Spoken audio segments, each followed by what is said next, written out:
वेरनि जी नई अपडेट में तव्हां सभिनी दोस्तनि खे ख़ुशि आमदीद। दोस्तों, अॼु जी अपडेट में तव्हां सभिनी पिरीं प्यारनि खे अर्ज़ु कंदुसि त हीअ 1 मिंट 20 सेकेंड जी वीडियो आहे। इनकी आख़िर ताईं ॾिसंदा जीअं तव्हां खां का बि अपडेट मिस न थी सघे।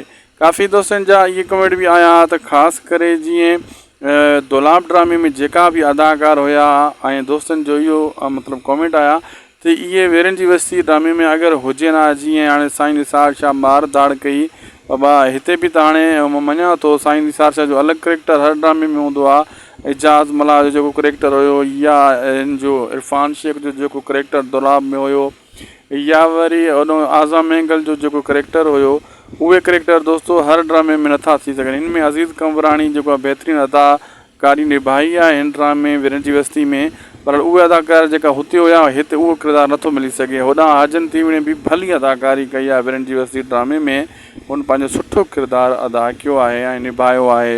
ऐं हुननि जो पंहिंजा वेरी ड्रामो तमामु जल्द ईंदो, जेका खजू साहब जी टीम आहे।